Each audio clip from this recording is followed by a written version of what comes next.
upang ang puso mo iyaming magandang. Nawa maging dapat kaming malak sa iyo sa aming mga pakulit pasasalamat sa pakikinig ng mga salita.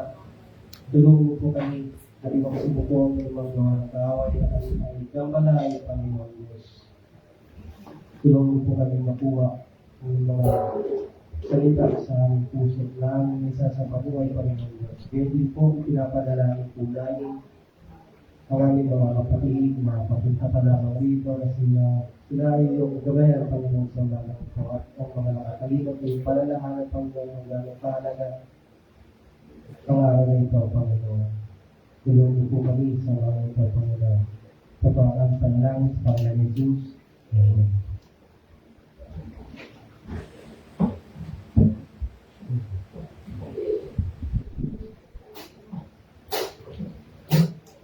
Isang mapagpalang umaga po sa ating lahat. At muli sa umaga po ito ako ito mo sa ating mga puso at isip upang maibigay natin sa Panginoon ang pinakamainam na pagpuritan sa lugar sa isang umaga po. Kaya naman ang bawat sabay amin na anayahan na kayo. Parang sabay-sabay na ako sabi nga sa Psalm 95:6-11 of Father and worship for our let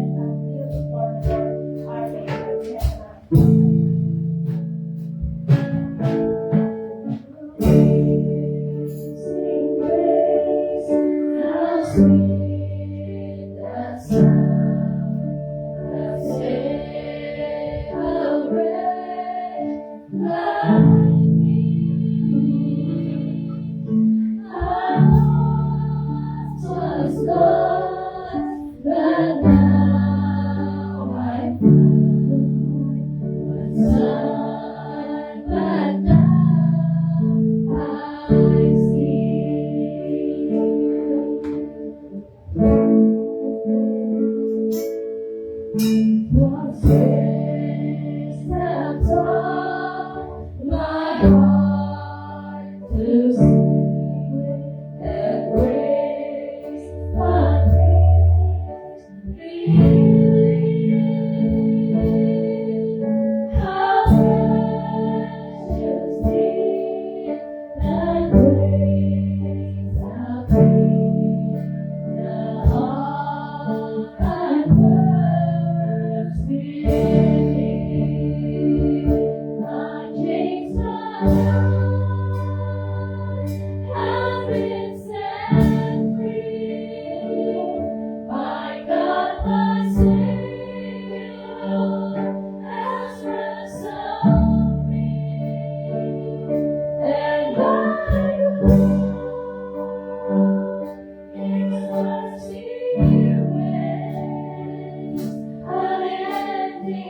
Patuloy din natin siya awitan ng may katayan.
Hallelujah.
Banal ng ating Panginoon, kaya naman sa umagang ito ay patuloy natin suko ano mga ating mga bigdaraan sa Panginoon sapagkat siya lang ang makakatulong sa atin at magbibigay ng panakasan sa bawat isa.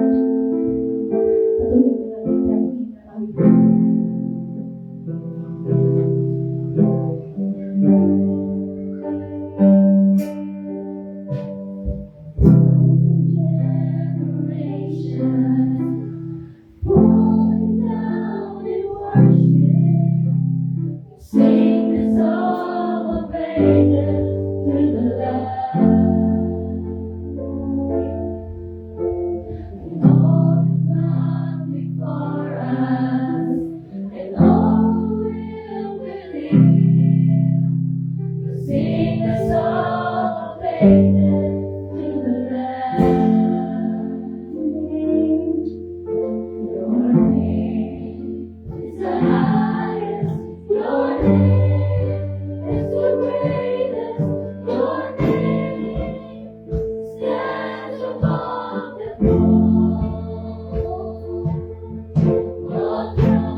Thank you,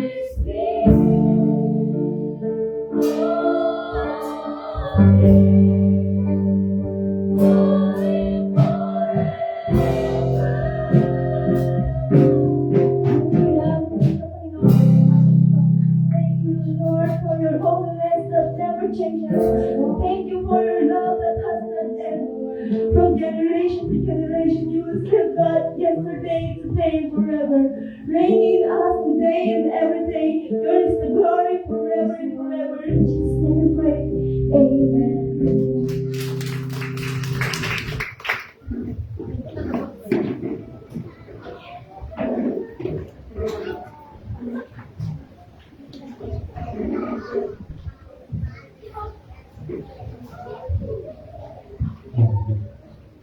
Tayong lahat po ay tuloy-tuloy upang sa pagbasa ng Pilihan ng Diyos. Buksan po natin ang ating Biblia sa Hebrew chapter 12 verse 3 to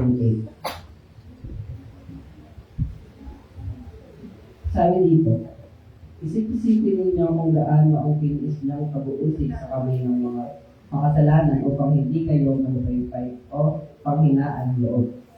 Hindi pa umaantong sa pagdalang ng dugo ang pakikipaglaban ninyo sa kasalanan. Nakalimutan na ba ninyo ang tinawagan ng Diyos sa inyo bilang mga anak niya? Mga salitang nagpapalakas ng loob. Anak ko, huwag mong baliwalain ang mga itawid ng Panginoon at huwag kang panghihinaan ng loob kapag ikaw ay dinidisiplina niya. Sapagkat dinidisiplina ng Panginoon ang mga minamahal niya at pinapalo ang mga tinuturing ng anak. Titiisin ninyo ang lahat ng hirap tulad ng pagtutuwid ng isang anak. Dahil ito'y nagpapakilalang kayo'y tinatanggap ng Diyos bilang tunay ng mga anak. Sinong anak ang mga anak ang hindi dinidisiplina ng kanyang ama? Kung ang dinidisiplina na ginagawa niya sa lahat ng anak ay hindi gawin sa Diyos. Hindi kayo tunay na mga anak, kundi kayo ang mga anak sa labas. Urihin namin sa tatang na tayo mga kaulit.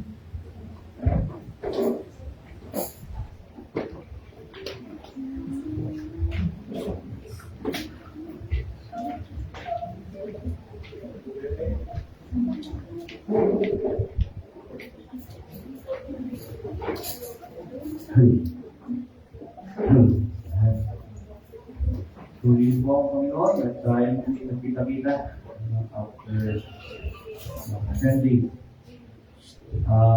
Hindi talaga hindi ako kasama. Kaya lang,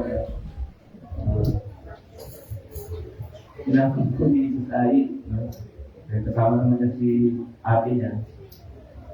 Parang yun na yata ang kanyang pa-birthday sa akin. Pero talagang sabi, pwede ko na lang. Pero happy with family. Salamat po rin sa Panginoon at napaka-buti niya.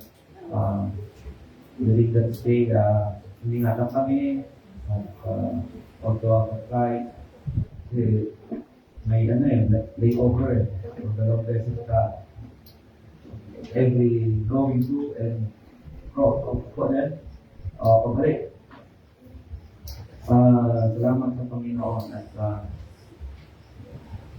sa pag-stay natin doon at pag-minister din po tayo sa ating mga kapatiran sa Logos. At nagsabi mo ako mag-share ng message sa aming last Sunday. At sabi ko kahit wala ng love yet. It's a ministry for them. Sila din ay nag-minister sa atin. No? Talaga naman one of our partners, supporters sa ministries na nagkatiwala sa ating Panginoon at sila ng po ay nalulugod na dadala isa tayo sa mga beneficiaries nila. Kasi may mga churches din po yung mga members na tinutulungan dito. No? At kaya tayo mas maraming benefits na pamo ng kanila. At pero dahil ko man talagang napaka-makagbigay. They are cheerful givers talaga. After my message, sabi ko, wala na eh. Talagang pinipilit pa rin na yung love gift. O wala tayong no, hindi, talagang magpasalamat na sa Panginoon sa kanila dahil talagang hindi mo pwedeng tigilan ng kailan na pagiging magkaloob lalo sa mga magagawa ng Panginoon. And praise be to God, yung kanilang parang tumatay leader ay nag-aaral na sa Bible School. And I suggest him last time na pumunta kami doon. At tapos, yan, to my brother-in-law, na si Brother John. Yan. At kung kami nag-stay sa Mission House. Ano na po yung Mission House? Ang ministering house. Kapag ang mga members o mga dumadalo ay isa nakawalan ng trabaho, nakawalan sila ng trabaho. Sa stage na doon. Tapos tinutulungan ng mga kapatid, mga kapatid doon. 1 month, 2 months, wala na pagtrabaho. So, doon. Diba? Tutulungan. Kaya kami sa Mission House nila. At marami silang mga churches dito. Ang name ay Logos. Logos. Or Logos. Logos Institute. So, purihin ng Panginoon. Talaga naman kung gusto nyo maging milyonaryo talaga, doon kayo magtrabaho sa South Korea. No? Asian 21 million. Million. Dali naman, equivalent ng pera natin ay centavos. So, ano nila, currency nila. Pag yung 50,000, equivalent mo to 2,000 pesos. Diba? Live. Gano'n kababa yung nalaga ng pera natin. So, gagawa nga nila ito 2 billion, 10 billion. So, anyway, pag-pray natin sila, lalo po yung isang magkasawa no, na nagbabalak ng mga malagi dito sa pamilya at guidance and wisdom for them. Matagal na sila nag-sumay doon, 15 years, or 10 or 15 years. So, let's pray for them. At iba pa natin mga kapatilan doon. Talagang minsan nga doon yun, on and off pa yung work. So, hindi pwedeng walang trabaho doon. Maguguto. Okay? Kaya ang mga tao doon, work. Okay? So, kaya kung na lang, meron silang church na pinagdadaluhan. So, binigyan sila ng lugar na walang bayad. Na isang mega church doon. So, talagang Diyos kumikilos. From 3 churches, became 1, dahil na yung ibang mga nag-uwian ng ibang bansa. So, sila lang yung mga natira. Kaya, ang sinerge natin ay yung sinerge ni Sister Malu. No? At the greatest priority of God. Ano yun? Soul winning, evangelism, witnessing. Kasi, yun ang kulang kanina sa mga churches. Na hindi na-anticipate na ang mga members ng mga tao, come and go yan. Pwede tawagin sa ibang bansa, tawagin sa ibang ministry. Okay? Wag ang tawagin sa ibang church. Kung sa mga member doon talaga, unless righteous will be paglipat. Okay? So, kaya nga, we must go on soul winning, witnessing, and evangelizing people. And praising to God, last Friday, not only the children we reach out, but the mothers as well, their parents, although there were 4. Marami din ako. Diba? Plural na yun eh. 2 or more. So, but like that, numbers, quantity. Ang sabi nga ng isang iba to, they looking to observe that Christians not aim to be successful, not aiming to be successful, but to be faithful. Okay? To be faithful. So, praising to God, hindi nag-stop lang sa children, so napakalaga ng children sa church. without the children. Kaya po yung ating mga kapatid sa Logos,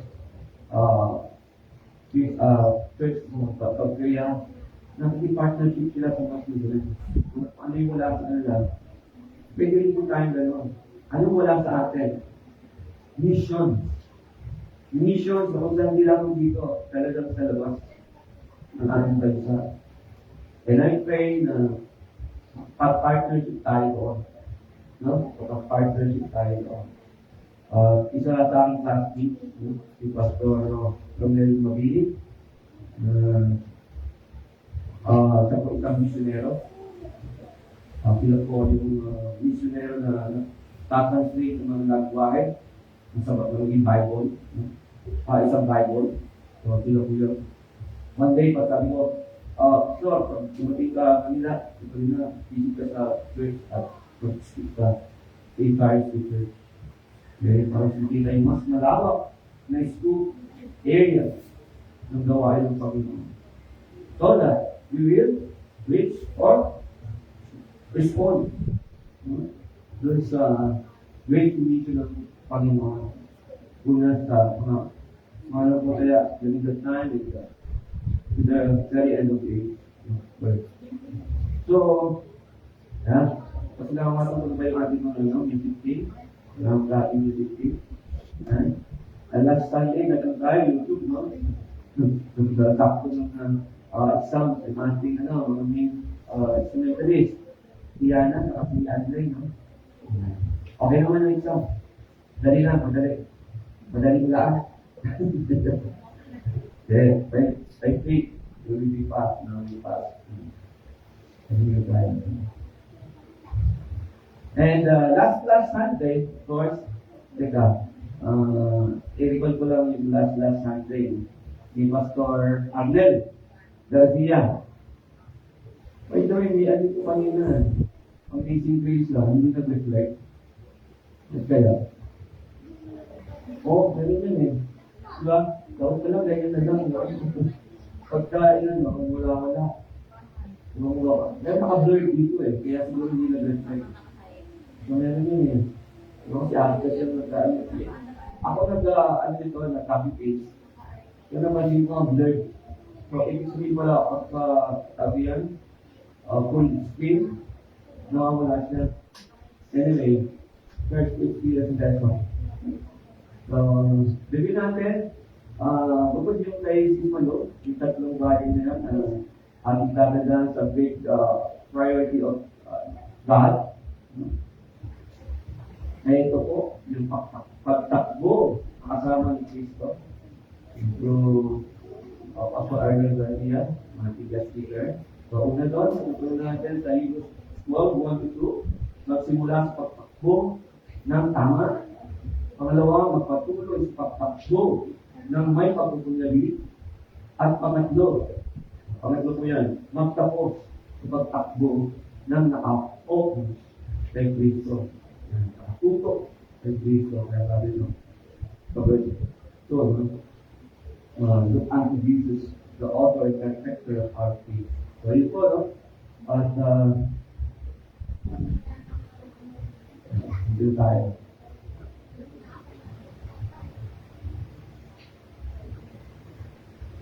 So last time, don't trip up everyone ng ganyan. Ito yung last time. Hindi pa ito na. May 29 to 41. Guidance ko ito. Dami kasi nito eh.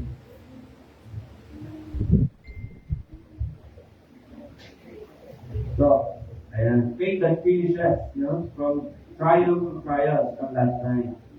So, and this time,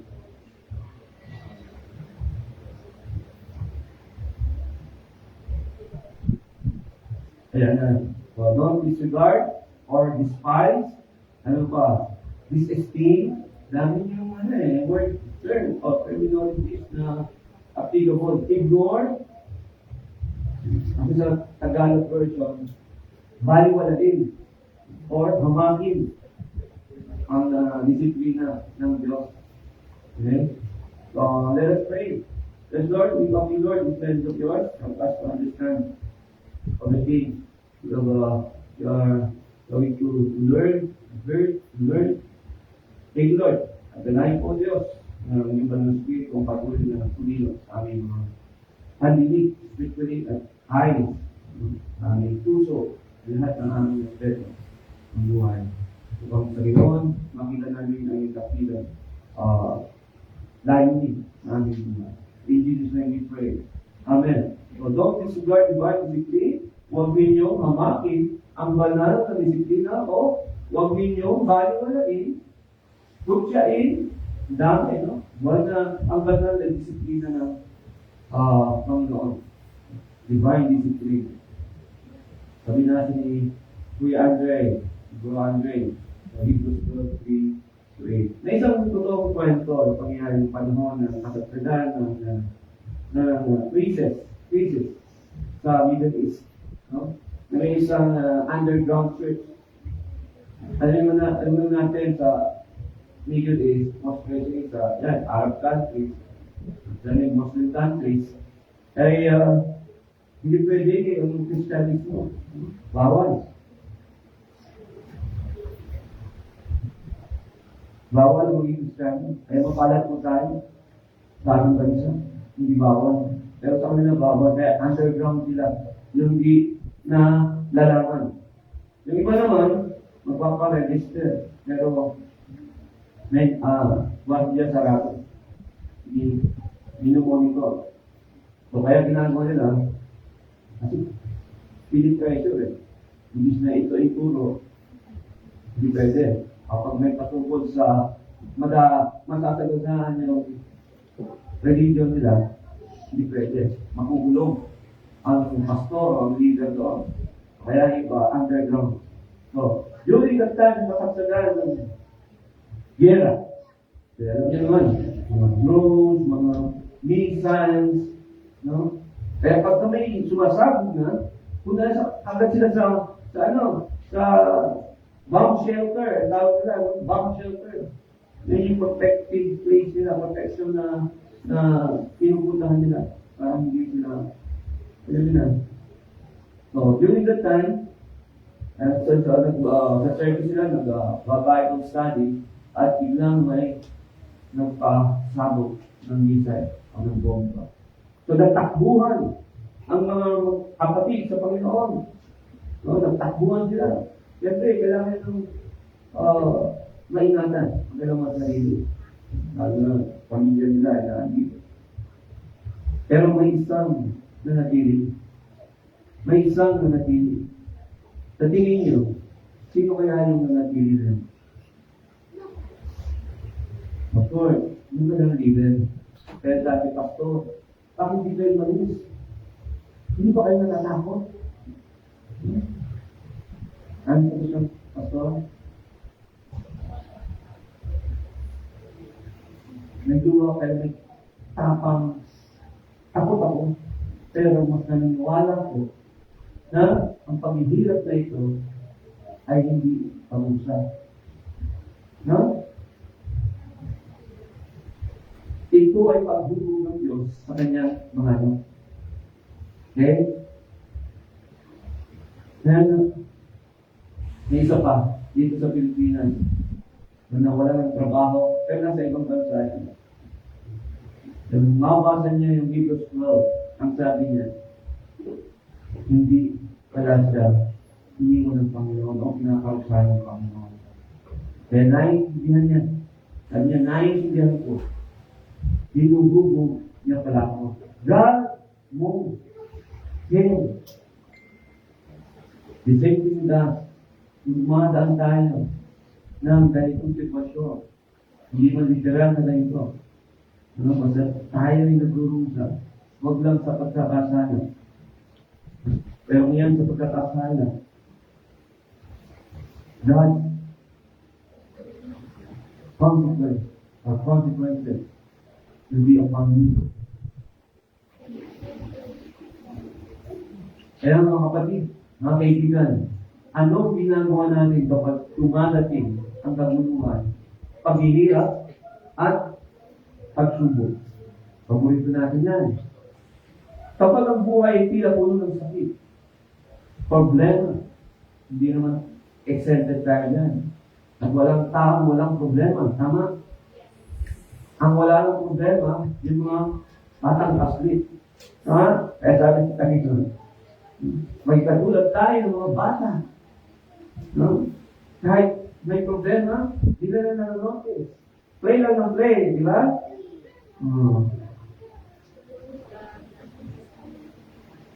Hindi. Iniisip pa natin at lumabayan tayo ng Diyos. Naiintindihan natin na may ginagawa siyang malalim. Pinalalalim na tayo, mga kapatid. Kaya, maraming Kristiyano ngayon sa loob ng simbahan ang nadi-discourage, sumusuko, at lumalayo sa Diyos. Minsan, naranasan natin lumayo sa Panginoon. Amen?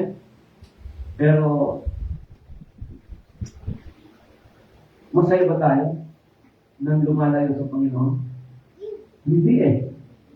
Naghihirap lang tayo ang ating lahat na ating kalooban.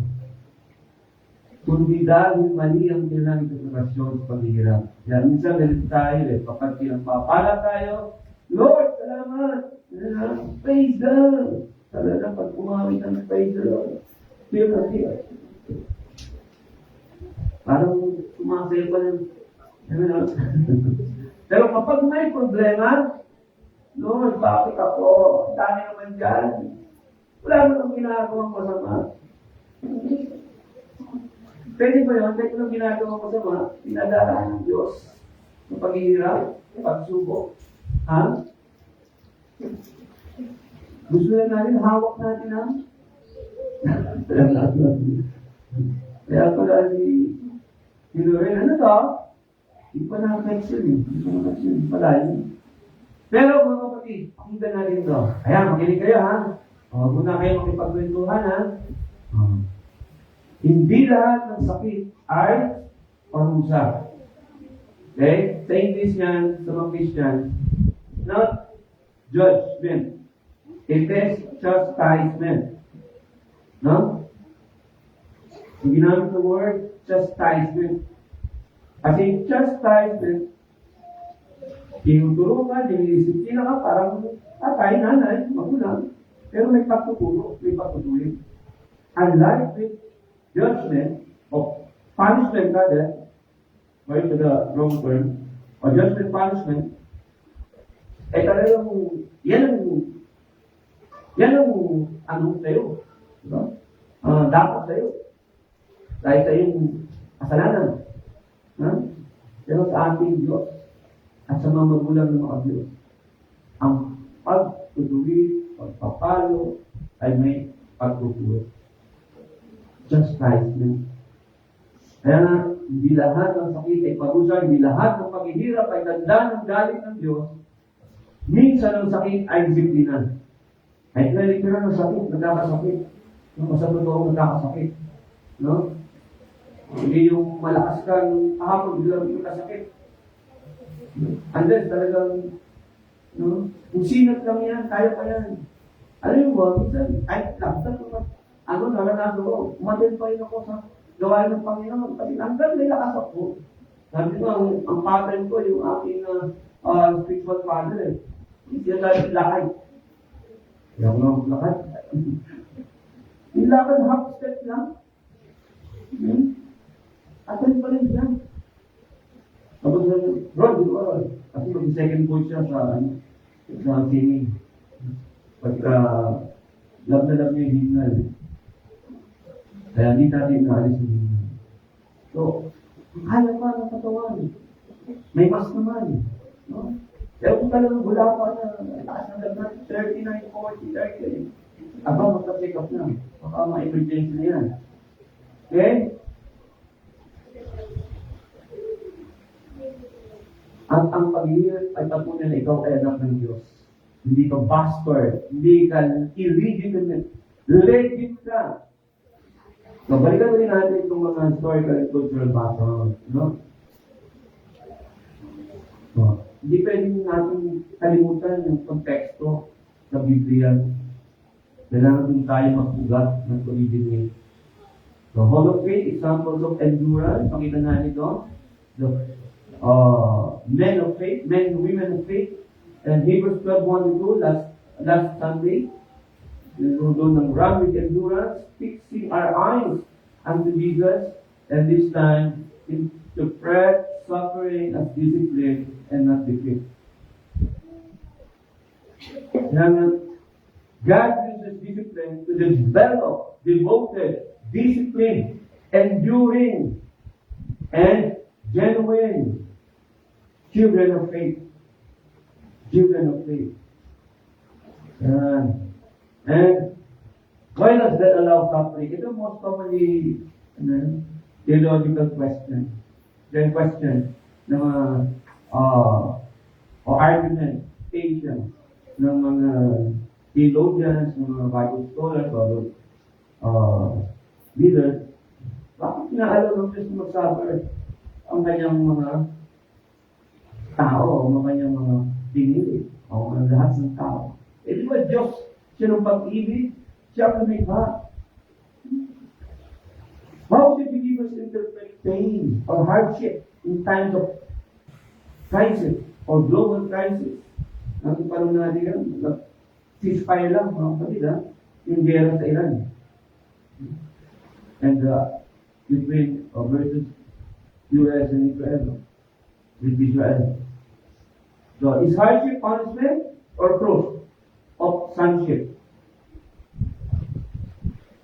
So, to be honest with you, Andre, sabi ko, verse 3, just consider and meditate on him who endured from sinners such bitter hostility against himself. Ano naman natin yung kwento ng ating Panginoon Kristo? Every year, inaalala yan during Holy Week, especially on Friday. So that, consider it all in comparison with your trial, so that you will not grow weary and lose heart. You have not yet struggled to the point of shedding blood in your striving against sin. Kasi yung tinutungkulan yan. Unang Panginoon, strive against sin. Tapos, pinapaalam sa atin. Yung paghihirap natin, hindi pa nga katumbas nito ay katulad ng paghihirap ni Kristo. At tayo bumibigay na, no? Bumibitaw na. Dahil hawak natin na faith. Akala ko, bita naman eh. Sa Logos na ganyan ako. Hawak natin na ang hawak natin ang faith ng Panginoon. Pero most especially, hawak natin ang faith sa Panginoon. Kaya, transition. Lagi main point. Kung ikaw ay dumadaan sa hirap na yun, kapatid, kaibigan, sa personal na buhay, sa pamilya, kamag-anak, trabaho, kapwa, kaibigan, katipan. Yan, girlfriend, boyfriend, girlfriend. Kapitbahay. O dahil sa kalagayan ng ating bansa at bulo ng mundo, huwag kang magmadaling sumuko. Huwag mong malitin, mamamakin, baliwalayin ang ginagawa ng Diyos sa buhay mo, sa buhay natin. Dahil sa ating teksto, makikita natin tatlong katotohanan, paano natin haharapin ang disiplina ng Diyos sa gitna ng sakit, spiritually, physically, paghihirap, at pagsubok. Okay? At iba pa. Now, suffering is not always destruction. It is often divine discipline. When life becomes painful, we must understand God's purpose. God's purpose. Kaya tayo pinadaan, no? Sa proseso. That's why there is sanctification process. No? After we are justified by faith through Christ. So, first, consider Christ's endurance. Natapos niya. No, kaya last natin, faith that brings us from trial to trial. Natapos niya, layunin ng Diyos Ama para sa kanya. He was victorious because He is risen. He was risen. So isipin ang pagtitiis ni Kristo. And sabi noon, consider and meditate on Him. Okay? So reflect. If we consider Christ's endurance, we must reflect on His suffering. And meditate or reflect. Sabihin natin, huwag natin sabihin na yung tayo may Kristyano, saka lalong hirap ang buhay. Mas lalong, di ba tama?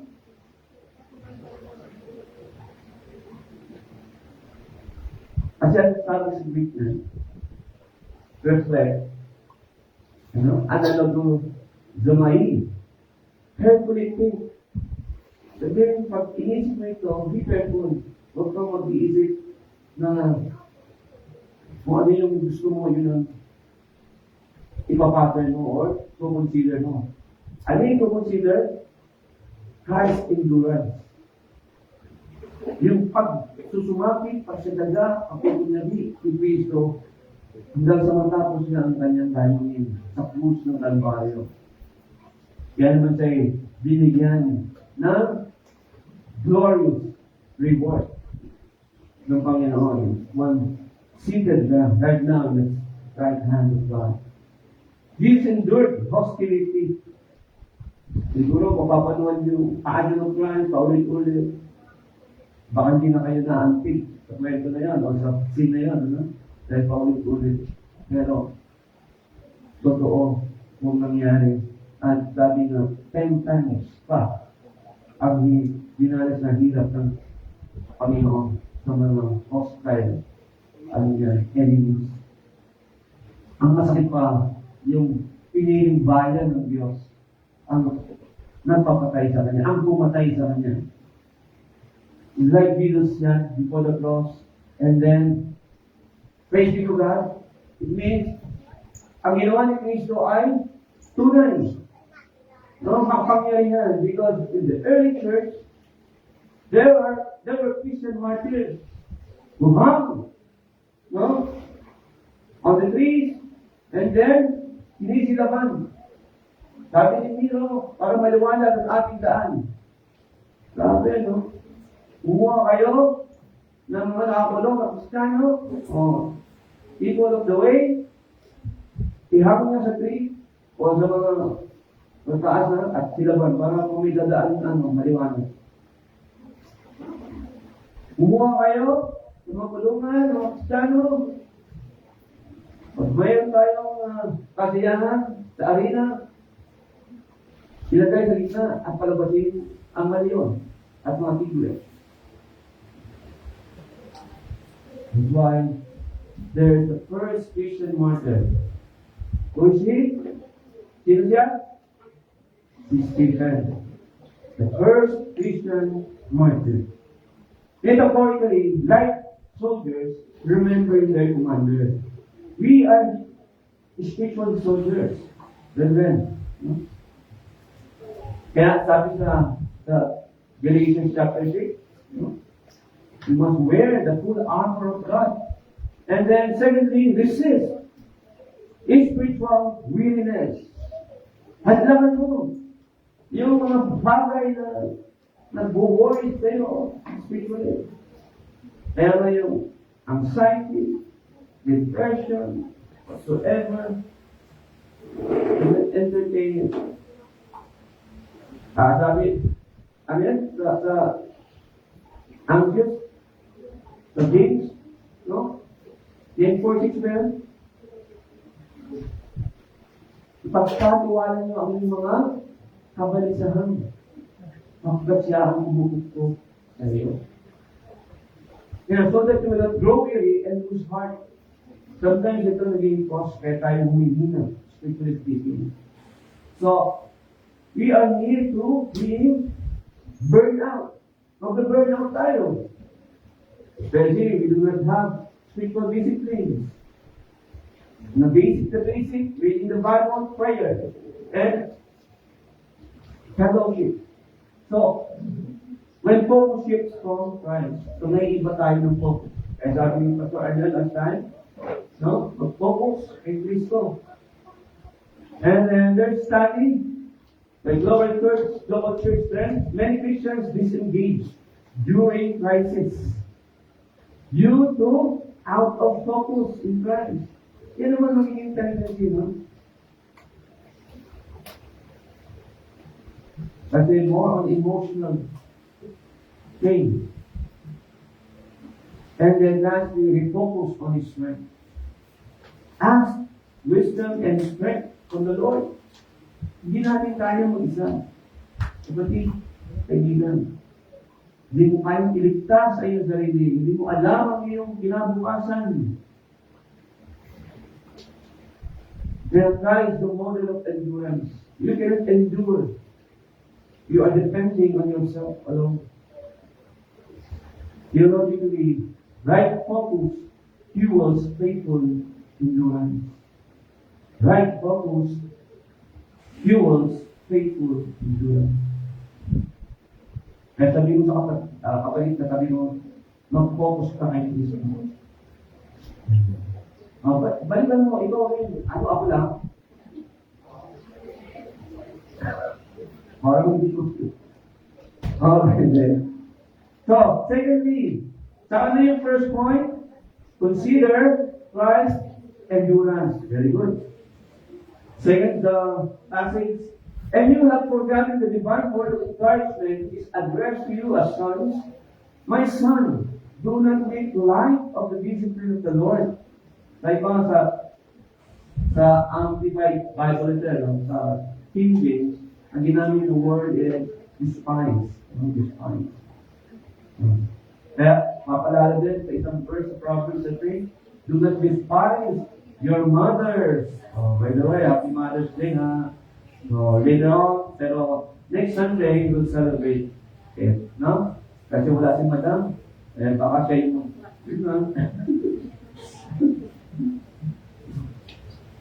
pero may konti tayong pasalubong na. Parang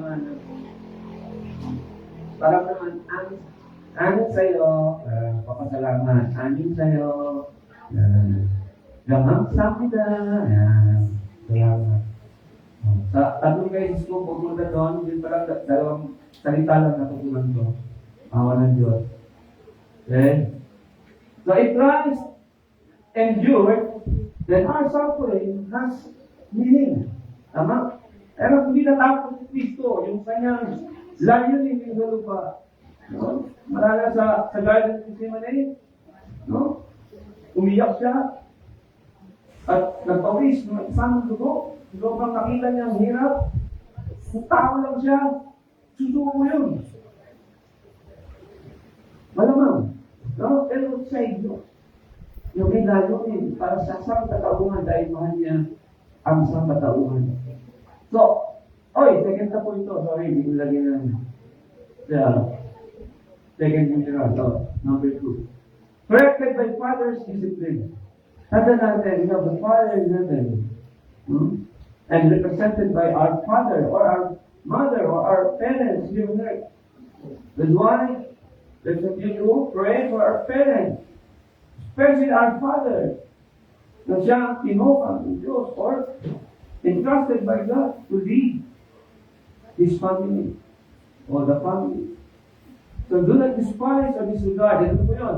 Disrespect, disesteem. Dahil pa yan. Ignore.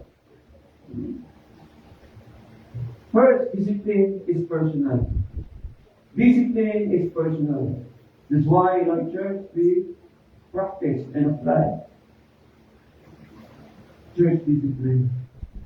Because we have the Father in heaven looking at us, entrusting us to lead His flock, His church. Hindi pwede yun. Pag hindi ka na mabait, ay masama ka na o hindi ka na appealing. Ang Kristiyano hindi mabait.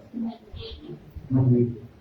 Kailangan mauna ang katuwiran upang sa gayon lumabas ang tunay na kabaitan. Parang faith din po yan. hindi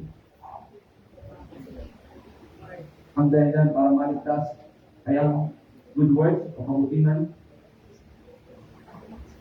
Diba? Dapat faith muna para lumabas ang tunay na good works o kabutihan o mabuting gawa. So discipline is personal. Sabi lang, my son, it's a relational language, no? Paidela, no? Paidelia. It means training, education, correction. Chastisement po yung word na ginamit.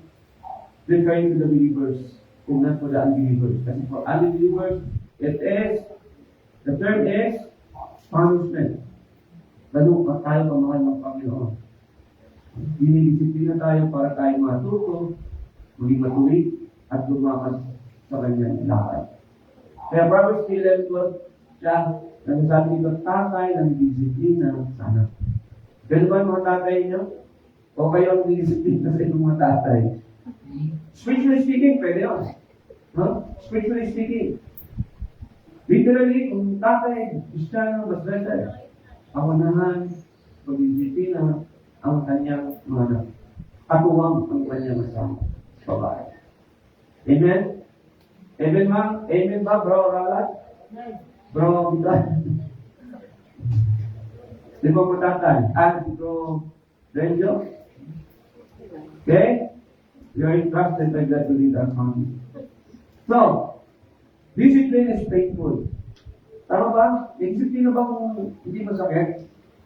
Kahit pag disiplina ng aming sarili, mag-exercise tayo. Ang hirap, di ba? Pati pagkain, kung low carb ka, hindi ko kaya yan. Hindi pa rin sa ali, nakakaya. Siguro, ano lang, unti-unti. Hirap, di ba?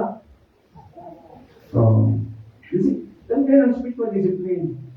Kaya walang anak na nasabi, salamat po sa palo, Lord, Matao pa siya.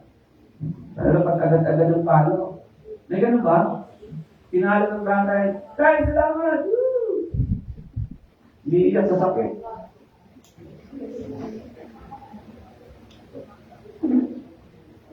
So,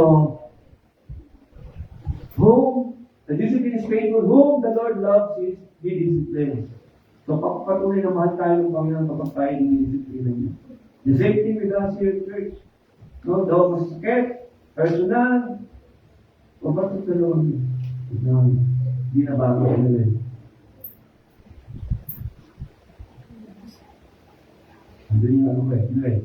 Go defined by fire. So, in discipline is a process. Process ito eh. Yun. Discipline is process. So, it's a process. Like gold defined by fire. Para lumabas ang tunay na hinang niya, binto niya. Di ba yung binto, may iba't ibang klase yan? 10, 11, 12, hanggang 24K. Yun na yung the best gold, 24K. Ganun tayo minimum. No? Process ng Lord. Like athlete training to pain. Look at Manny Pacquiao. No? From rags to riches. Okay? Paano siya tinitrain? Naano din siya. Pati mga ganito. Doon siya sa sakit eh. Pero alam mo na kanya natagap na yun. Billionaire lang naman siya. No? Ilan yung kanyang mga kayamanan dito sa lupa. Pero ang pinaka-the best na kayamanan na kanyang tanggap, siya'y naging man ng pataya. No? Sabi nga na kung di siya naging man ng pataya, wala kang saysay ang kanyang buhay. Kahit di siya na madadala yung kanyang kayamanan. Sabi yun na yun. Kaya naman, ang bigay ka ng bigay. Napakamapagbigay. So, God's discipline is not rejection, but affection. Pagmamahal. So that you must submit at marami na ito yung lang ginawa. Discipline is painful, not pleasant, but purposeful. So last passage. So ano na? Consider. Okay, very good. Secondly. Okay, thank you. Very good. And one, for that, you must submit to correction for the purpose of discipline. God is dealing with you as with sons. For what son is there whom his father does not discipline?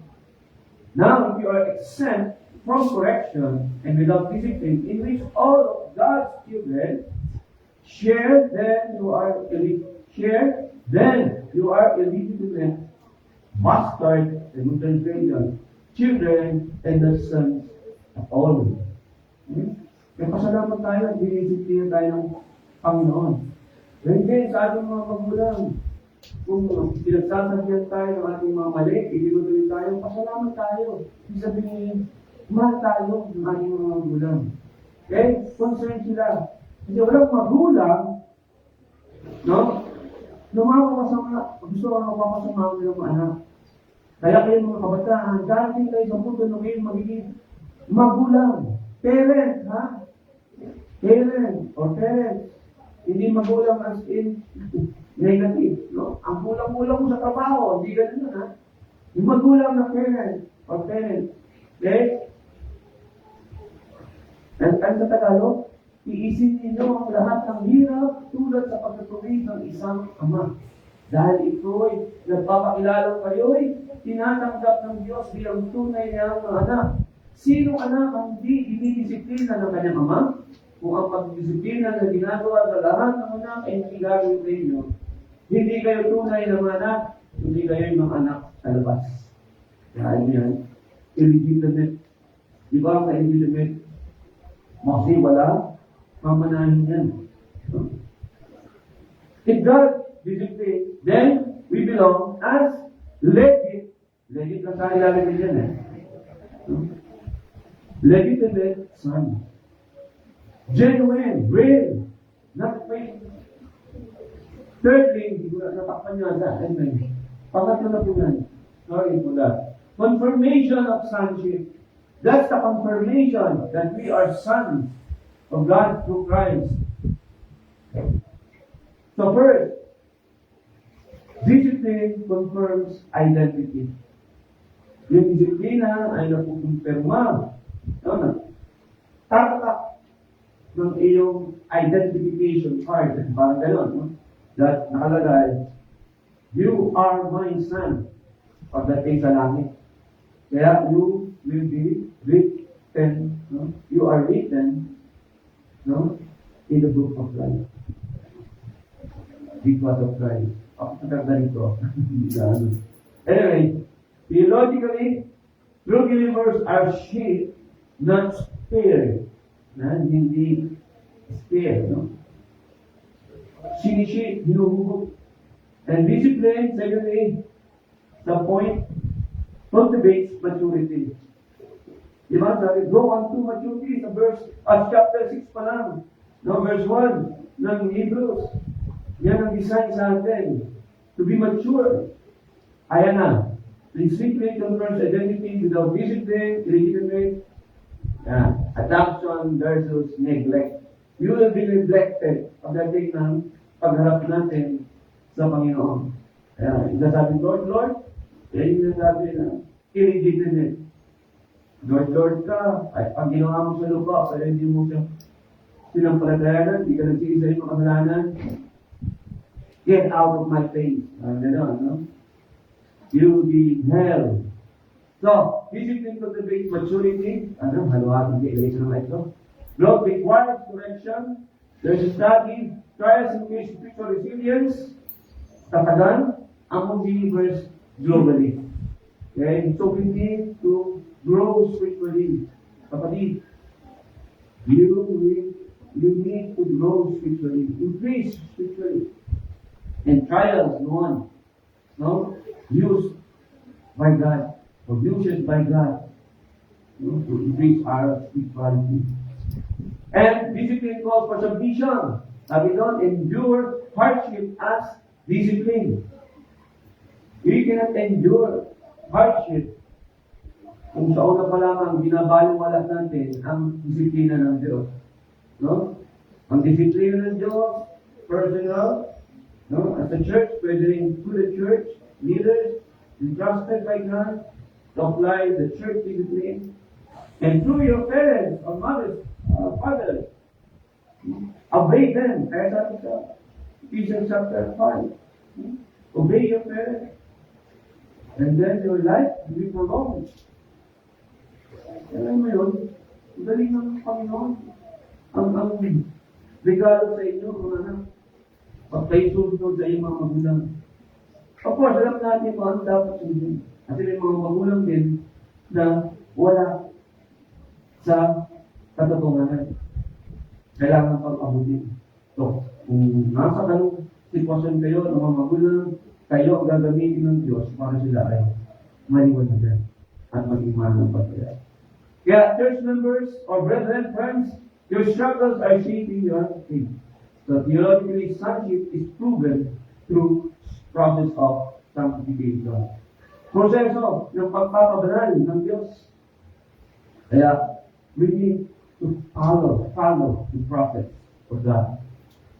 So, discipline is not destruction, it is divine development.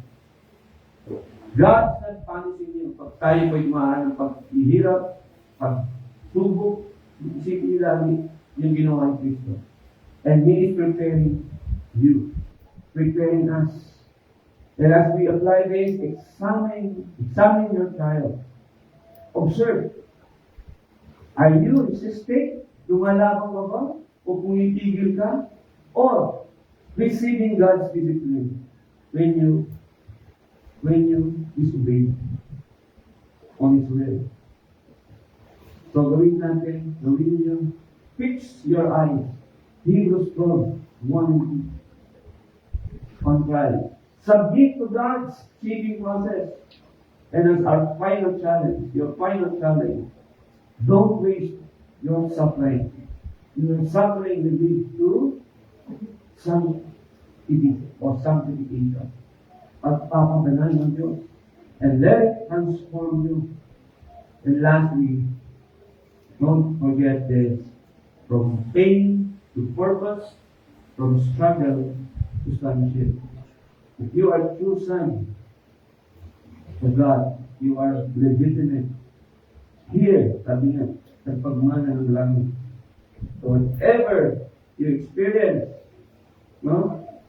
whatever situation you have now that cause you doubt or depart from God, or whatever the spiritual discipline na hindi mo na ginagawa.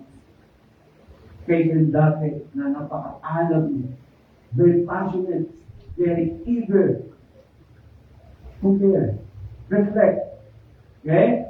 Reflect. Ang una natin yung the first point.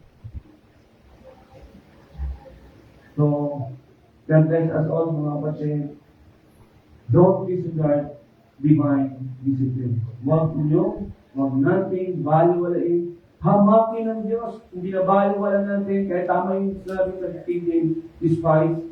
Pag binabaliwala natin ang disiplina ng Diyos, hinahamak natin siya. Bakit? Ano bang ginawa ng Diyos hindi ng Kristo? Sobrang pasakit at ginawa niya. Tama? Dito na kwento, alam niyo yun. Pero kung hindi pa, panoorin niyo ulit. Magbasa kayo, panoorin yung parang kwento. Magbasa kayo ng Bible, the Gospel book, the portion of Christ's suffering. So, give it back. What's due for God? Yung sinabi niya ng Panginoon. What is due for Him? No? Because it's worthy to honor, praise, worship, and everything. To give our lives to Him for His glory. Let's pray.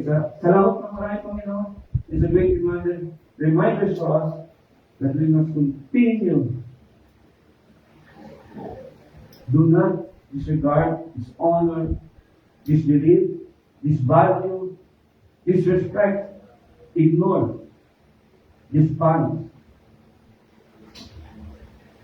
your discipline of God. And the chastisement that you have given is for us to be righteous before you, O God. Thank you, Lord. In this name we pray. Amen. Amen.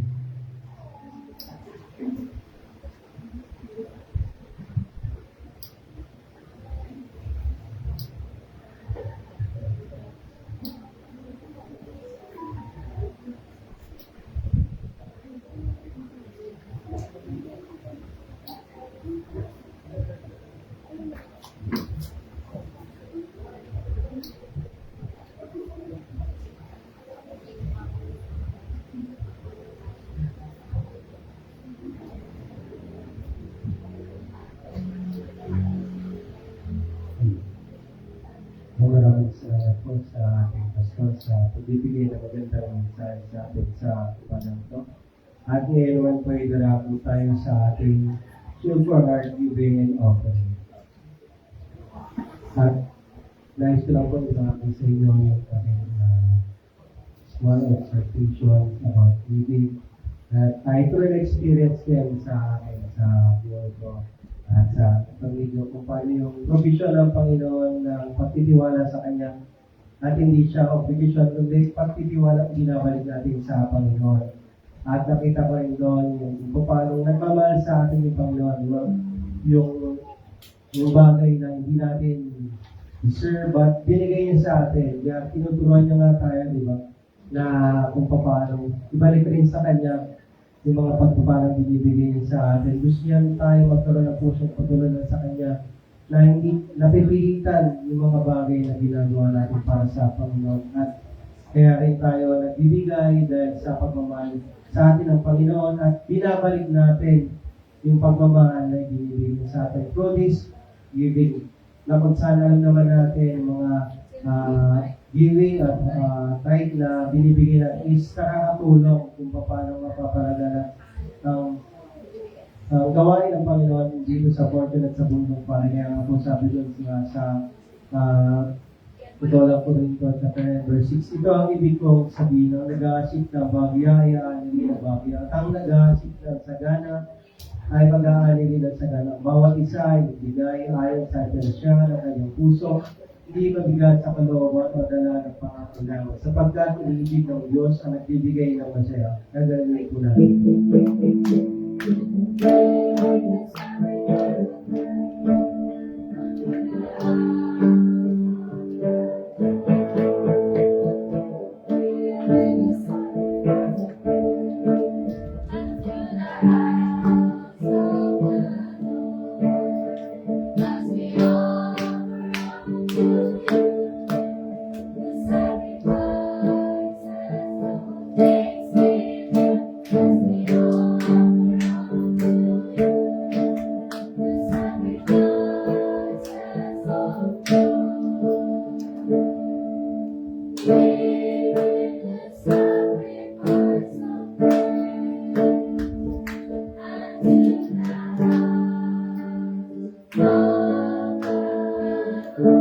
Tayo po'y tumayo para sa aking doktor.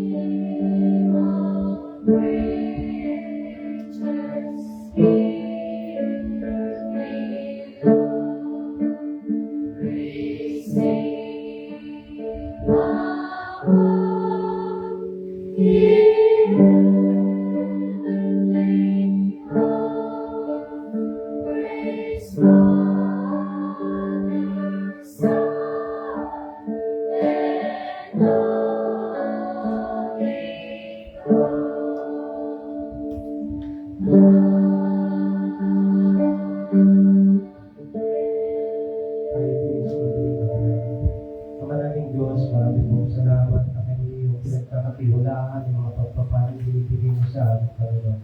Nawa, mga pagpapalang kayo, kagamit namin sa pagpapalawin ng mga salita ng support ng sa itong palay po, Panginoon. Amen po ginatasa, Panginoon, ang aming mga alalahanin na naiingan lang at ang ibigay namin sa iyo ng tapat. At sa aming puso, ang mga pagbibigay, Panginoon. Tulungan po kami na may katulad ng puso na bibigay po, Panginoon. At kayo din po kami ginagalang ng mga panganap buhay, na patuloy po bigyan ng kalakasan ng Panginoon. At ang namang pinag-aakitaan pa po ng iba ay po patuloy na pagpalain Panginoon sa ganap. May araw-araw po kami pagtuwan ang pangangailangan at kami lubos na umaari sa mga pagpapalang Panginoon. Ito po ang panalangin sa pangalan ni Jesus. Amen.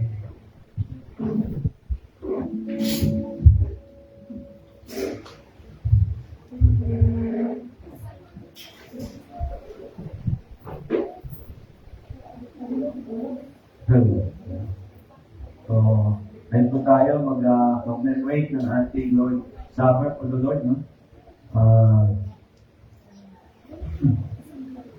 At sa punto ito ay yayahan ko ang lahat ng miyembro, baptized, members, believers, at the same time, yung mga may personal na relasyon sa Panginoon. Sabihin sa'yo nagsisi na tumanggap sa ginapanampalataya kay Kristo. Kahit di pa siya napabaptize through water. At ito rin po yung panahon ng pagsisiyasat at sa aking mga sarili. Katulad ng ating kahit kanina. Pag tayo dumadaan ng paghihirap, pagsubok, sakit, papasakit, alalahanin natin yung dakilang sakripisyo ni Kristo sa krus ng Kalbaryo. Kaya nga po, ibinili niya ito. Sabi niya, alalahanin niyo ito. No? Kung kayo kakain, iinom. So, hindi niya binilin yung paghuhugas ng mga paa. It is all about servanthood. Ay, given na yan. Sa mga tunay na mananampalataya, alam sila yung mag-serve. Pero ito, sometimes, we forgot. Yung essence nito. Kaya, iba ay struggle. Makalungkot. Struggle because of sin. Kaya yun ang hindi nararapat mga kapatid. Kaya sa puntong ito, kung mayroon tayong mga kasalanan, kalikuan, pagnihan, ay hingi natin sa Panginoon ng kapatawaran. Sabi ng Biblia, kung pinapahayag ninyo ang inyong mga kasalanan, dapat ang Diyos na kayo patatawarin sa lahat ng inyong kalikuan. Okay? So, question mo 9. So, mga kapatid, kahit magdaling manahimik, maggulay-gulay sa presensya ng Panginoon.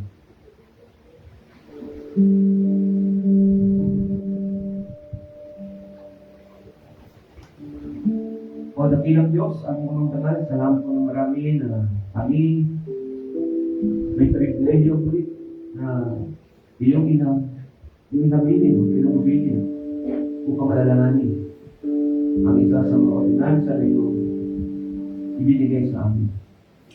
Salamat po, Diyos, sapagkat sa tuwing kami nag-aalaala nito, naalala namin ang dakilang sakripisyo sa krus ng Kalbaryo, na kung saan imbis na kami ang magkrusa ay iyong inabot para sa amin dahil dakila ang ipatibig sa katawan. Salamat po ng marami. Nawa, di lamang sa araw na ito, kundi sa bawat araw ng aming buwan, di namin kalitaan ang importansya nito sa kakain at iinom. Alalahanin namin ang dakilang sakripisyo. Salamat po at dalayan po Diyos. Anong po ang aming kasalanan, karumihan, pagsuway sa iyong kalooban, sa iyong mga kaming patawarin at linisin. Sumigitan yung dugong tumikis sa krus ng Kalbaryo. Upang kami bigyan ng kapatawaran at buhay ng mga lugar. Salamat po Diyos. At sumigitan ng elementong itong simbolo ay tuloy namin maisap po sa buwan ang aral na iyong ina pabili sa aming Panginoon. Basbasan mo ito ang Diyos at patuloy na tumaroon ka sa bawat araw ng aming buwan. At ibahagi sa iba habang kami naghihintay sa muling pagbabalik. In Jesus' name we pray. Amen. Amen. Tinatawag ko po ating mga katuwang, si Brother Vitoy at si Bro Roland.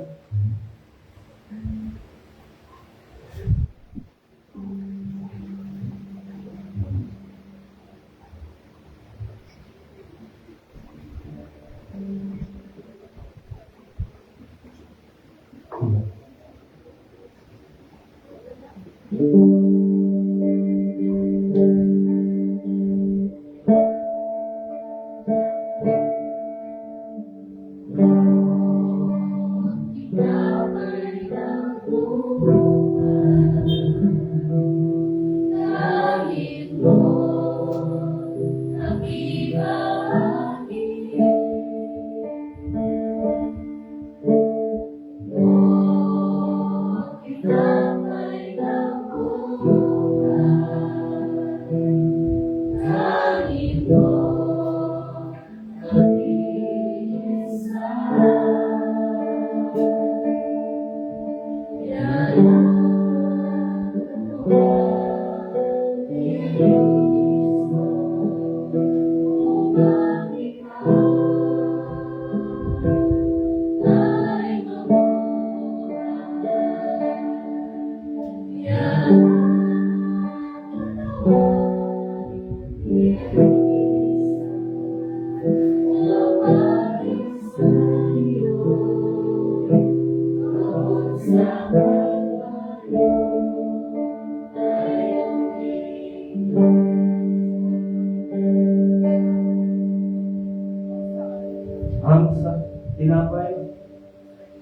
dinalab ko sa Panginoon ang binigay ko naman sa inyo.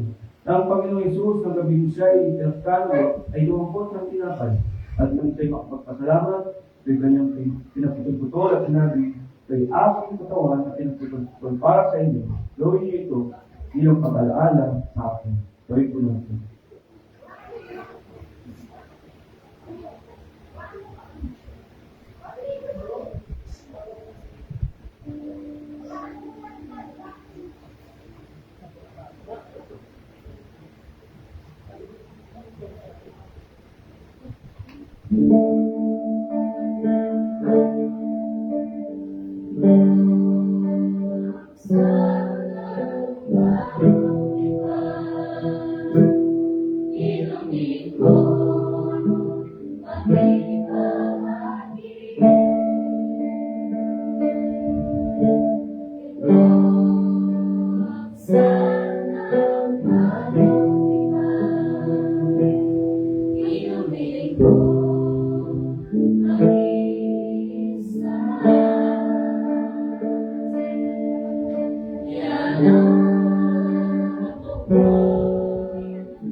Sa gayon ding paraan ay kinuha niya ang saro pagkatapos maghapunan na sinasabi, ang saro ito ay isang bagong tipan, ay siyang bagong tipan sa aking dugo. Gawin ito tuwing kayo iinom nito pag-aalaala sa akin. Gawin ko natin. Ay po'y manalangin. At ilang Diyos, maraming salamat muli sa pribilehyo na kami po ay pag-aalaala ng huling hapunan. More than 2,000 years ago, your disciple. Salamat po.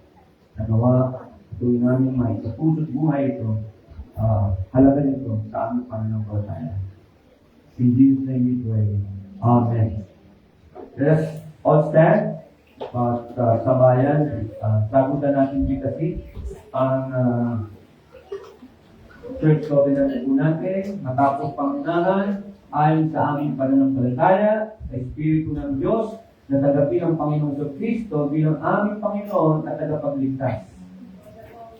At sa aming kabayaran ng pananampalataya, matapos mabautismuhan sa ngalan ng Ama, ng Anak, at ng Espiritu Santo. Kami ngayon, sa harap ng Diyos at ang pagkikimong ito at buong daigdig at galak na nakikita sa tipang ito bilang katawan ni Kristo. Sumasakay kami kung magkagayon sa tulong ng Espiritu Santo na sama-sama lumakad sa Kristiyanong pag-ibig, magaganap para sa ikalalago ng Iglesia, sa kaluluwan, kabatalan at kaayuhan. Sa pagbibigay ng buong galak at palagiyang suporta sa gawain sa mga gastusin ng Iglesia at sa pagtulong sa mga may hirap at sa pagpapalagaran ng Ebanghelyo sa lahat ng bansa. Yan po yung ating benevolent pala. Yan ang isa sa mga kaparaanan ng Diyos para tumulong sa pangangailangan, pwede sa mga emergencies, no? Sa mga may hirap. Pinapangako din namin na mapanatili ang pamilya at pribadong debosyon, pagtutulong sa aming mga anak, at pagnanais na maligtas ang aming mga pamilya at mga kaibigan. Mabuhay ng tama sa mundo, maging patas sa aming pakiksalamuha, tapat sa aming ipinangako, magbigay ng mabuting halimbawa sa aming araw-araw na buhay. Umiwas sa anong business, hanidarang puri, at sobrang pagkagaling. Iwas sa pagsural, pagpili, pagtitinda, pagtapilik, may pagpapaintulot ng pag-amin o pag-inom ng nakakalasing na inumin, at mga sustansyang nakakasira ng katawan, pagkatawa at pamilya. Loyo sa pornografiya, maging malinis sa ating mga pagsisika, na palabuin ang karya ng ating nagpapalagay. Pinapangako rin namin na mabibigyan namin ang isa't isa bilang minamahal na kapatid. Alalahanin ang bawat isa sa panalangin. Tulungan ang bawat isa sa karamdaman at ganhan. Pagkakaroon ng simpatsya mga Kristyano magalang sa pananalita. Iwasan ang pagiging maramdamin, subalit laging nandang padayos at nakakaalam sa mga utos ng ating katapasitas na makipagkasundo kaagad. Kami naniniwala sa salita ng Diyos na ang sinasabi, lalaki at babae lamang ang likha ng kasarian ng tao. Kaya naman, ang kasama bilang mag-asawa sa mata ng Diyos ay para sa lalaki at babae lamang. Kahit lahat, pinapangako rin namin na kung kami ay lilipat ng lugar sa lalong madaling panahon, ay gagawin namin makapag-isa sa ibang iglesia kung saan maaari namin dali ang diwa ng kasunduan ito at ang prinsipyo ng salita ng Diyos. Ay mga punat at makinig sa ating mga pagbalita.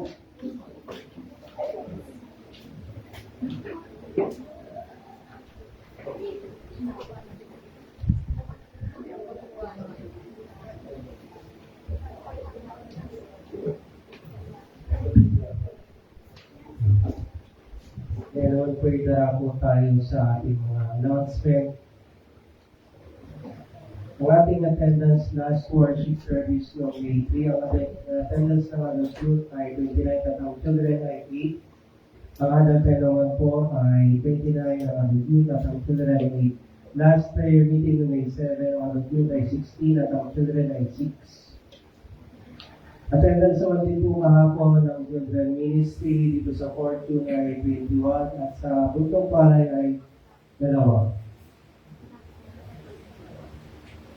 Attendance din po kahapon ng Mothers Ministry dito sa Fortune ay 3, Music Ministry ay 11 at ang ATP ay 4. Sa darating naman po na May 14 prayer meeting, Thursday, ang ating recital ay si Brother Roland Go ng devotional ay si Marilu Go. At sa May 17, ang worship recital ay ako po. At ang ating morning leaders and ushers sa May 17 ay si Rhea Daw at si Syra Daw. Leading ministers po sa May 16 ay si Marilu Go at si Shana. At ang scripture reader sa May 17 ay si Brother Anthony Saga. Sa darating naman po na May 13 and 15, birthday po.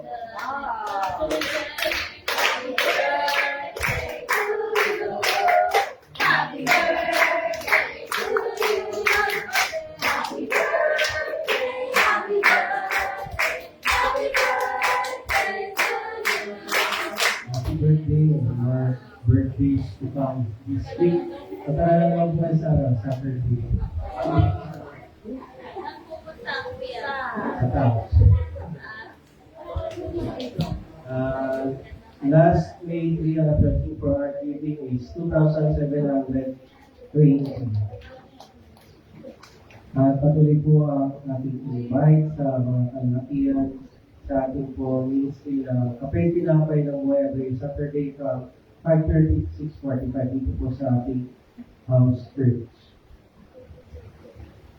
At nagpapasalamat din po ang ating church sa patuloy na ginagawang pagkilos sa inyo ng Panginoon sa mga nag-sponsor, sa mga patuloy na bibigay po na maging kabahagi dito sa Ministry of Biscuits para makatulong na encouragement sa mga bata. At ito po, yung last DBBS for this last week na naganap.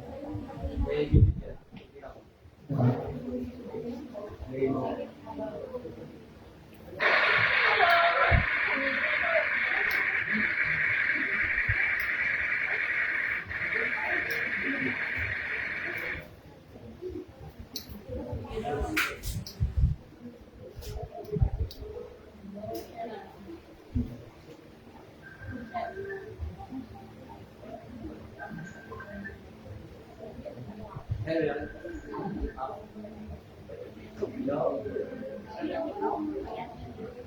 tingnan po natin yung mga videos last week.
Ayan, salamat sa mga kabahagi para maging natagumpay yung DBS last week. At nakita po natin, meron tayo palang mga super talent na sa ngayon. Mga matagtagal na yung mga nagtatamburin. Napapalitan. Tama, nagtatamburin yung mga super. At salamat po at alam natin magiging mabuo ang ito para sa Panginoon. At ito po, mamaya po after our service, meron po tayong hanggang time na mga po ay wala po ng gawin.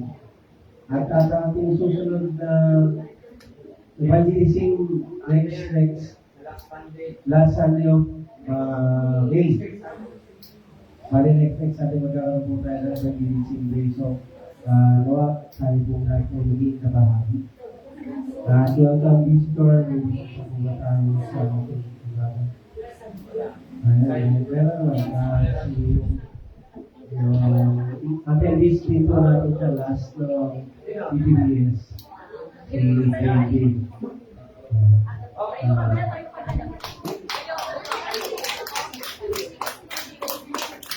Dahil natin naman na po sila last year. pamangkin ko po siya. I-invite ka na natin. Invite sa Manila Church.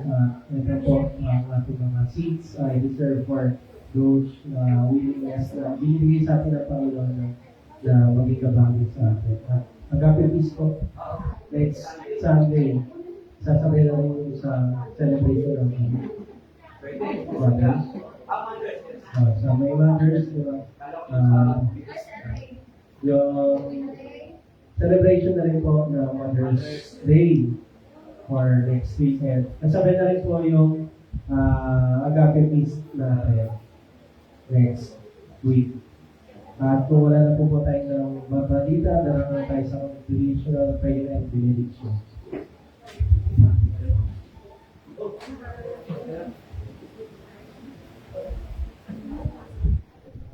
Hello. Praise God. Sa ating 8-minute tawag ganyan, video, DVDS, highlights. Sino ko nga si Sarah yata, no? Wow, ako namin yung nakaupaw. Sa amin yun, no?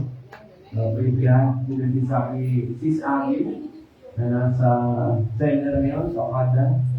At ano pa, salamat sa inyo lahat, mga teachers, staff, volunteers, ano pa, yung mga folks natin. No, mamuna ni Ate Zek, Ate Sis Babylin, yung ating mga nanay, si Sweeney, si Merman, si Sis Valo, si Beth, sila mga nag-contribute every day ng mga foods, snacks. Grabe. At kaya talaga natin mas mapa-ikting pa o tawag sa ganyan, papalaluhan pa lahat ng areas para naman mabigyan ng tunan, especially sa budgeting, sa strategies, para itong gawain na ito ay mas mag-glorify ang ating Panginoon. Amen? Yan. Kasi, lagyan na namin lahat ng the best, no? Most behave, lahat ng most, may-take. Kasi, at para sa gano'n, makahanap tayo ng mga supporters. No? At sa gano'n, after the VBS, there will be a celebration. Amen? Gusto ba yan? So ngayon, walang celebration muna. Kasi mga tatay, joke lang. Meron po tayong propose na budget. No? So hindi ko na ba? Dalawa lang nag-check eh. Alam ko, okay din sa kanila yun. May 5K na budget para sa inyong kung anong gusto nyo gawin. No? Last time, nag-samgyup tayo, tama? Nag-samgyup. Kung gusto nyo, ano yun. But we pray na madagdagan pa. Okay, nadagdagan pa. Kaya na, prior to that, next year, Lord willing, pag-pray natin yan, pag-planuhan, para sa ganon, walang mga bagay-bagay na hindi kasama sa kukonsider din natin not only Christ, but also the budget of our church. The financial stability or concern ng ating church. Kung titignan nyo talaga, kailangan ka natin magpunyagi, no? Sa pananalangin at sa pagkakaloob, pagbabalik ng para sa Panginoon. Okay? So, let's, wala nang balita, announcement. Okay? So, let's all stand and let us pray. Continue to pray for the whole world, para sa ating bansa, at sa ating church. Pray din po kayo, ano? Let us pray. Heavenly Father, we thank you, Lord, this time that we are going to pray for the world, especially through Middle East crisis. Ang effect nito ay worldwide or globally, na kung saan yung the price of crude oil buti nga bumababa ng kahit paano, pero wala pa sa sa dati na presyo. Kaya dalangin namin, Panginoon, muna sa lahat, hindi yung presyo ng crude oil, kundi yung kapayapaan sa buong mundo. Especially between Iran and versus US with Israel, na kung saan magkaroon ng unity o mangit yung kanilang mga kagustuhan para sa naman matapos na talaga ang gera. At di na masulipan ng ibang mga gera sa mga ito. Bagaman, it was prophesied in your word, there will be a rumors of wars before you will return. Dalayan namin ang Diyos that we might continue to be prepared anytime, anywhere, any place. Kaya dalayan namin ang Diyos, kapayapaan sa mundo. Maging sa aming bansa, ang corruption, yung mga issues about it na matapos na Panginoon. Hindi man unti-unti maayos ito, mawala. Kapagkat nakakaya po na kami, nakakaya na kami sa buong mundo. Dahil sa kami sa mga corrupt nation. Dalahin namin ang kilos ng inyong banal na espiritu sa mga puso ng mga tao na nakakarinig ng salita. Hindi man sa religion, o mga paniniwala, sa salita mo na magpe-penetrate sa kanilang mga puso, isipan at mabago ito. Sapagkat malaking factor, one of the big factors sa Panginoon kung bakit nagkakaroon corrupt ang Pilipinas dahil sa maling katuruan na kung saan nababayaran ang kasalanan sa magitan ng kabutihan. At sa magitan lamang ng mga panalangin, mababayaran na ang kasalanan. Which is napaka-unrighteous, Panginoon. At dalahin ko yung main religion sa buong mundo ay magturo talaga ng biblical, theological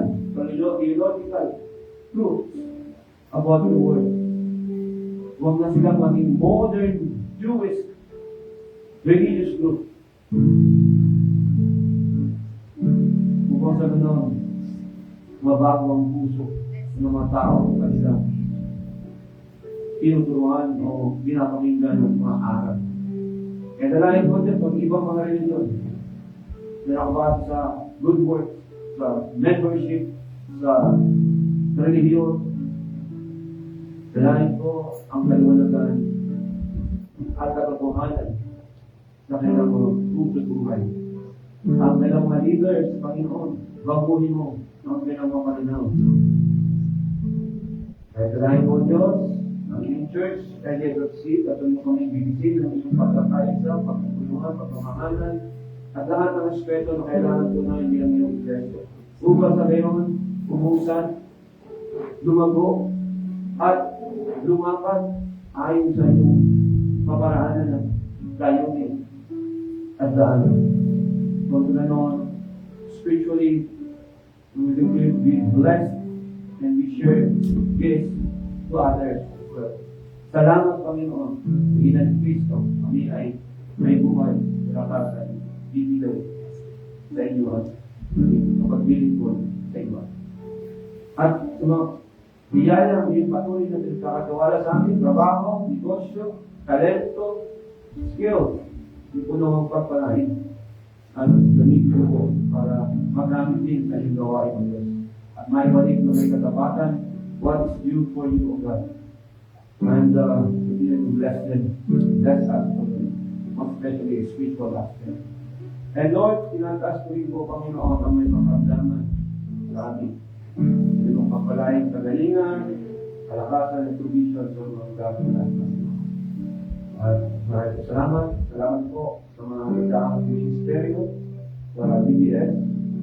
At ang tagumpay na ito ay tagumpay litra sa inyong Panginoon. Nakili. Ang big lang po kami. So, all glory, honor, and praises, and victory is upon you alone, God. It belongs only to you, God. Kaya salamat po.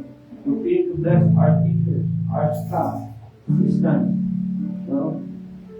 And most especially the children na naturuan, natuto, at sila ay mabago, Panginoon. At makita ng kanilang mga magulang na nagbabago ang kanilang mga anak dahil sa mga turo mula dito, sa mga turo at sa mga staff at ng church rito. Nawa, Panginoon, patuloy pagpalain ang LJSFC for your glory. At dinadalain ko, Diyos, ang logos, aming kapatid sa South Korea, no? Especially sa isa namin mag-asawa, kapatid.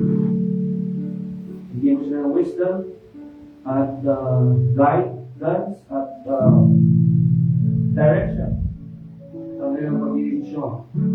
Kung sila ba ay mabalik na dito sa Pinas, mag-stay na at all throughout their life with their children na matagal na hindi nila nakasama. Give them, O God, that they need in accordance to your will. And all of the brethren in us, to the leadership of Brother Ron, si Brother John, aking bayaw, at mga kapatiran, tulungan mo sila sa kanilang araw-araw na pagkatrabaho, pag-isipan, para sa kanilang pamilya, at para rin sa inyong Panginoon. At kaysa kami sa kanilang mga heart desires na ikaw ay mag-glorify. And we continue to lift up you, Lord, our brethren, in Logos, missions. And also, one of our supporters, si Vincent Sara, aking Vincent, na direct supporter sa children and other ministries, begin to bless her, Panginoon, also with her children and families, Panginoon. Maraming salamat. At sa ito namin, nakakatiwala ang lahat, dahil kung saan makama ka, naging karamdaman at dohan power. And bless our heart of group distraction. And other things, activities, na abang sa mga susunod na araw. Salamat po na marami. Ito po ang panalangin sa mga Jesus, pagdating po natin ang bendisyon ng Panginoon. Ang pag-ibig ng Diyos Ama, ang pagliligtas sa Jesucristo, ang ating Panginoon, at ang pakikisan ng Banal na Espiritu, ay patuloy na sumaginawa ngayon at magpakailanman. Amen at Amen. Let's go!